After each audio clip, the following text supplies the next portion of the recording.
Refraction की बात हम कर चुके, मल्टीपल रिफ्रैक्शन की बात भी हम कर चुके हैं। आज हम ज़रा दो एप्लीकेशन डिस्कस करेंगे जो रिफ्रैक्शन पे बेस्ड हैं।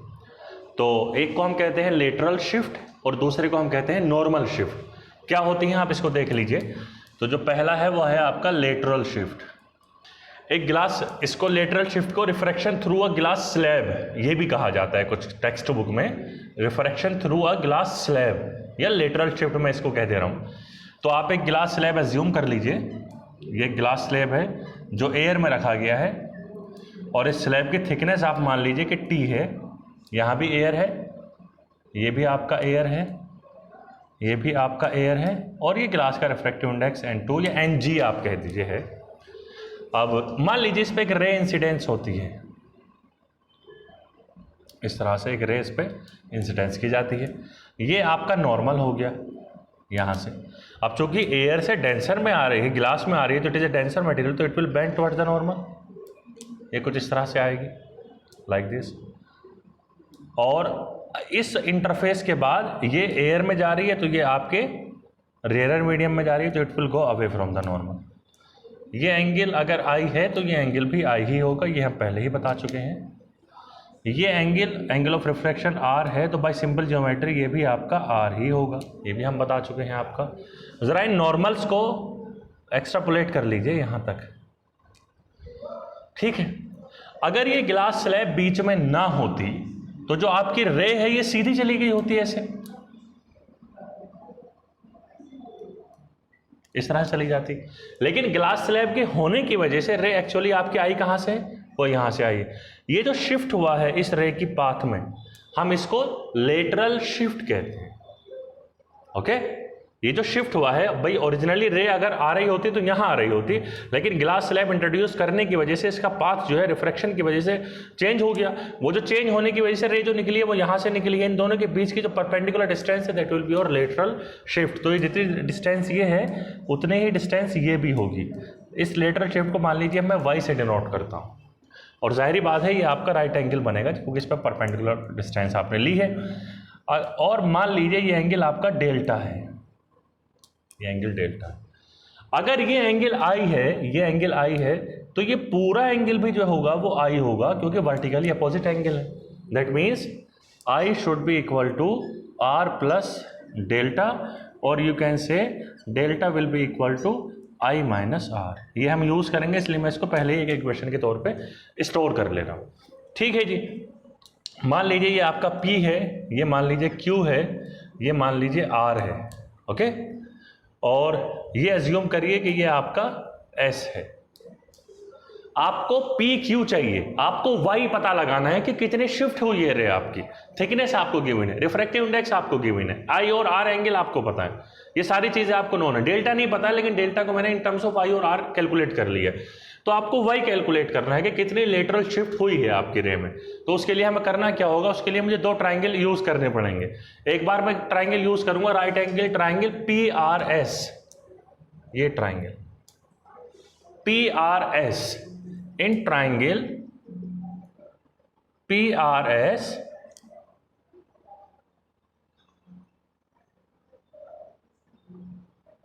PS अपॉन PR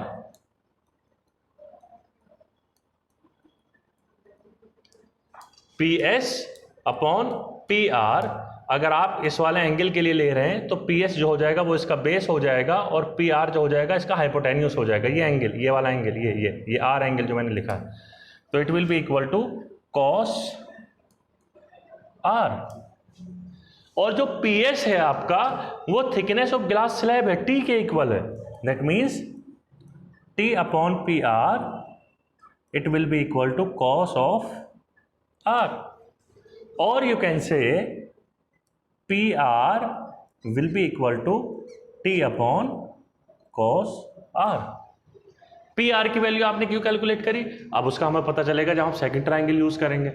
अब आप यूज करिए triangle PQR, triangle PQR use करिए। अब आप, क्योंकि आपको तो Y चाहिए ना, तो Y जो है PQR में ही आ सकता है। और एंगल लीजिए डेल्टा, ये एंगल लीजिए, तो ये PQ जो होगा वो इसके लिए परपेंडिकुलर होगा और जो PR होगा वो हाइपोटेन्यूस होगा। That means P Q upon P R it will be equal to sine delta, यही तो आएगा आपका। और you can say P Q will be equal to P R into sine delta. अब आपको समझ में आ गया कि हमने पी आर कैलकुलेट क्यों किया था, क्योंकि यहां पर पी आर की वैल्यू की जरूरत पड़ रही है। तो आप रख दीजिए P Q which is your Y and it will be equal to T sine delta, delta की वैल्यू इक्वेशन 1 से आई माइनस आर रखी है, T sine I minus R और divided by T upon cos R, P R की value थी T upon cos R की value. This will be your lateral shift. इस तरह से हम इसका पता लगाते हैं। तो ये एक एप्लीकेशन है आपके लेटरल वो रिफ्रैक्शन पे बेस्ड है। एक दूसरी एप्लीकेशन है जिसको हम नॉर्मल शिफ्ट कहते हैं। नॉर्मल शिफ्ट में क्या होता है, मान लीजिए ये एक टैंकर है जिसके अंदर लिक्विड भरा हुआ है, वाटर हो सकता है कोई भी मटेरियल, और इस लिक्विड की जो एक्चुअल डेप्थ है वो एच आर है, रियल डेप्थ जो इसकी है।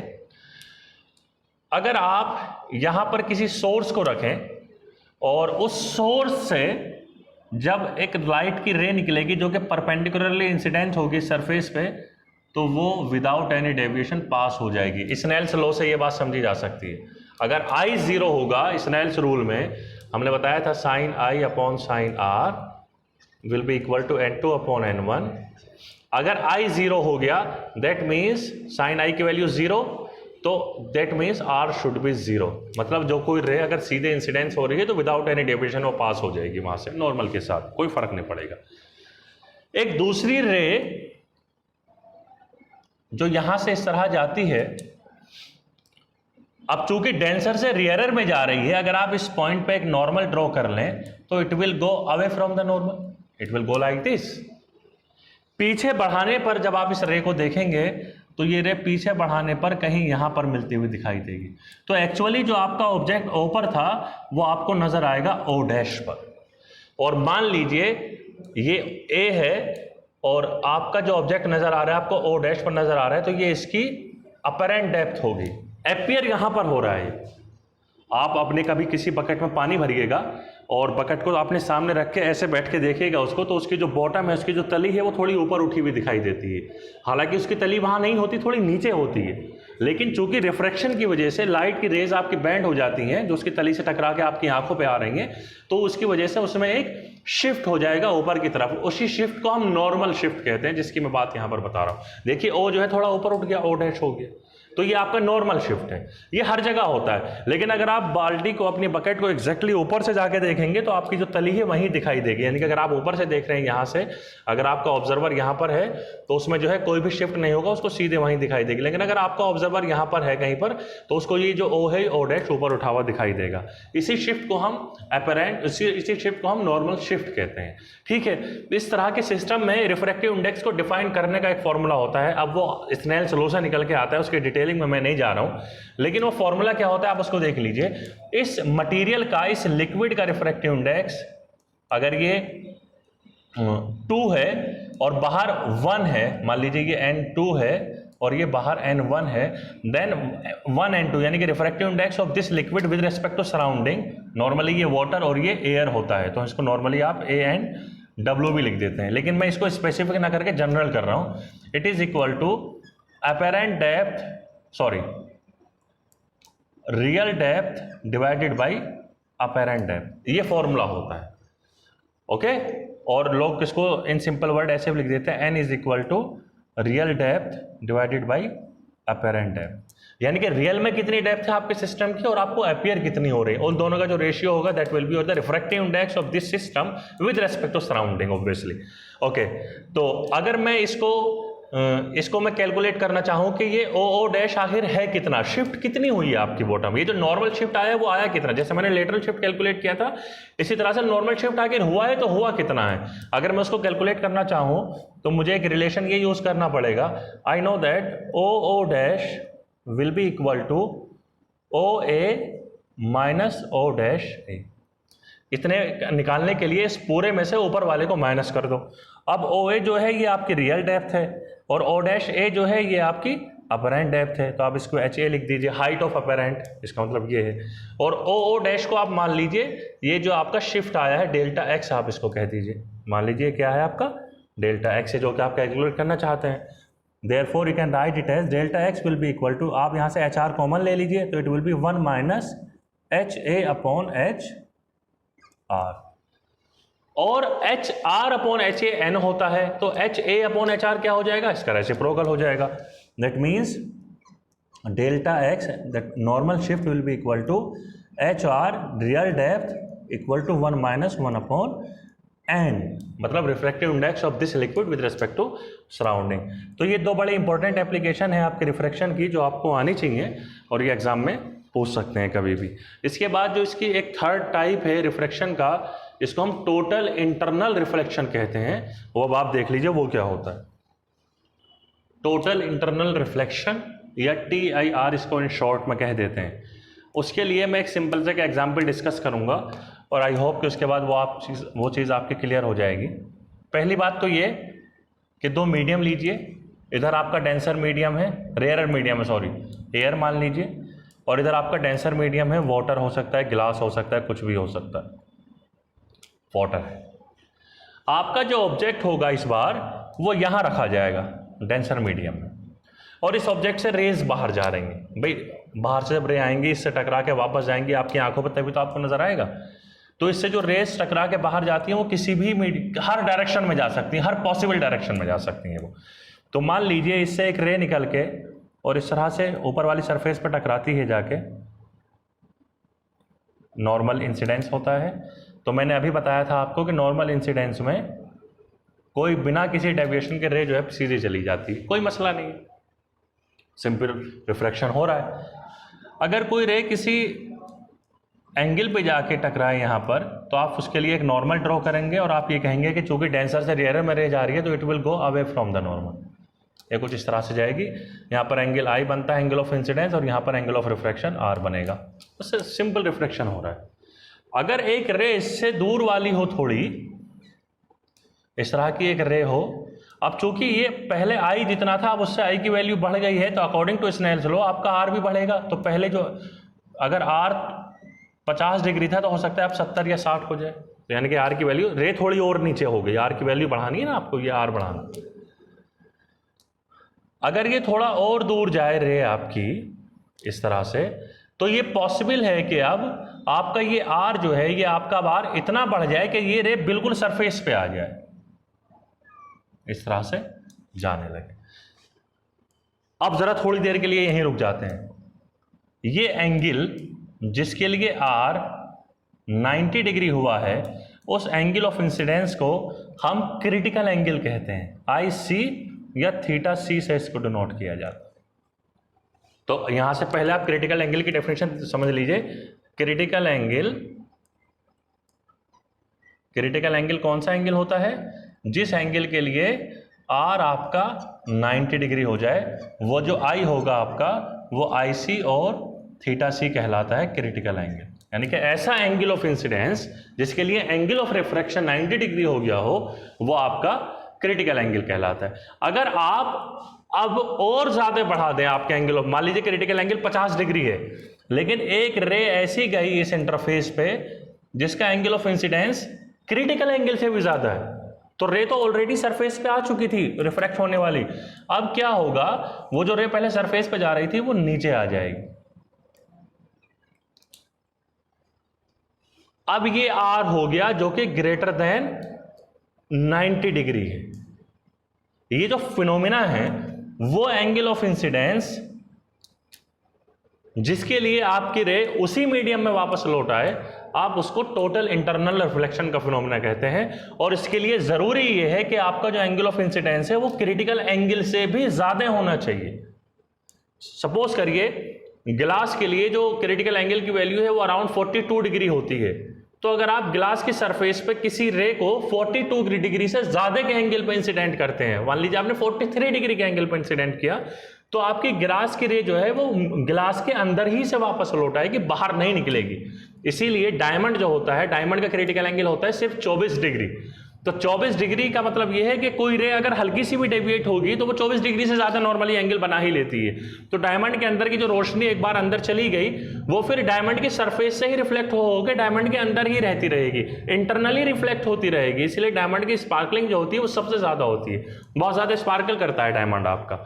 ये भी इसकी एक एप्लीकेशन है TIR की। लेकिन उसके लिए कंडीशन क्या है? उसके लिए कंडीशन ये है कि आपका angle of incidence critical angle से ज़्यादा होना चाहिए। और क्रिटिकल एंगल क्या होता है? ये वो एंगल ऑफ इंसिडेंट होता है जिसके लिए R 90 डिग्री हो गया हो। ओके, और पहली क्राइटेरिया तो ये हो गया कि आपका जो मीडियम है वो डेंसर से रेयरर की तरफ लाइट भेजे, यानी कि आपका जो ऑब्जेक्ट है refraction should take place from denser to rarer medium. ये पहली कंडीशन है TIR के लिए। तो पहली कंडीशन ये है कि refraction should take place from denser to rarer medium, और दूसरी कंडीशन ये है टोटल इंटरनल TIR के लिए, your angle of incidence should be greater than the critical angle. ये 3 नंबर में सवाल आता है, ये कंडीशन पूछी जाती है और ये डायग्राम बनाने के लिए आता है सिर्फ। अच्छा, अब आप इस बात का पता कैसे लगाएंगे भी आपका angle of incidence critical angle से ज़्यादा होना चाहिए? ये बात तो समझ में आ गई, लेकिन किसी पर्टिकुलर मटेरियल के लिए आपको पता कैसे चलेगा कि क्रिटिकल एंगल है कितना? तो क्रिटिकल एंगल को पता लगाने का कोई फॉर्मूला होना चाहिए। वो फॉर्मूला जो है यहाँ से निकल के आ जाएगा, बड़ा सिंपल वो फॉर्मूला है। आप अज्यूम करिए कि आप क्रिटिकल एंगल पे हैं। एट क्रिटिकल एंगल, अज्यूम क्या करना है? एट क्रिटिकल एंगल पे एंगल ऑफ रिफ्रैक्शन 90 डिग्री होता है, और आई जो होता है आप उसको θc या IC से डिनोट करते हैं। ये हो गया। स्नेल्स रूल अगर आप लगाएं, sine I upon sine R it will be equal to N2 upon N1। लेकिन आप याद रखिएगा ये N1 ऊपर है इस बार और N2 नीचे है, तो रे जो है जो रही है वो N1 में जा रही है, तो इसलिए N1 ऊपर आएगा और N2 नीचे आएगा। डेंसर से रेयरर में हो रहा है ना। चलिए साहब, this implies that sine I जो कि आपका क्रिटिकल एंगल बन चुका है, और साइन R क्रिटिकल एंगल के लिए 90 डिग्री होता है। N1 मैंने कहा था ये एयर है तो आप इसको 1 मान लीजिए, और N2 को आप N तसव्वुर कर लीजिए, ये N है सिर्फ आपका, तो ये हो जाएगा 1 अपॉन N। ये आपने N2 को N मान लिया, वाटर का गिलास का किसी का भी हो, और N1 को एयर है तो उसका वैल्यू 1 होती है, और साइन 90 की वैल्यू भी 1 होती है। So this implies that sine θc will be equal to 1 upon N, or you can say θc will be equal to sin inverse 1 upon N।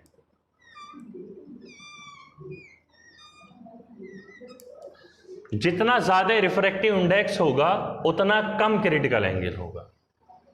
ये बात यहां से समझ में आपको आ जानी चाहिए। जितना ज्यादा रिफ्रैक्टिव इंडेक्स उतना कम उसका क्रिटिकल एंगल। डायमंड का रिफ्रैक्टिव इंडेक्स 2.5 के अराउंड होता है, उसका क्रिटिकल एंगल सबसे कम होता है, 24 डिग्री होता है सिर्फ। जबकि गिलास का रिफ्रैक्टिव इंडेक्स होता है 1.5 के अराउंड, 1.4745 के अराउंड, तो उसका क्रिटिकल एंगल 41-42 डिग्री होता है। वाटर का अराउंड 47 डिग्री होता है। तो ये आपको आपकी बुक में टेबल मिल जाएगी जिसमें आप इसके बारे में पढ़ सकते हैं। इसकी कुछ एप्लीकेशंस होती हैं आपके टोटल इंटरनल रिफ्लेक्शन की, तो एप्लीकेशन आपको पता होनी चाहिए। जैसे एक एप्लीकेशन होती है मिराज, ये शायद आपने कहीं पढ़ा हो मिराज के बारे में। डेजर्ट वगैरह में कहीं दूर ऐसा दिखाई देता है कि वो पानी है, तो वो मिराज की वजह से होता है। ये बुक में दिया है आपको, मैं इसको ज़्यादा डिटेल में नहीं बताऊंगा। दूसरा होता है लूमिंग।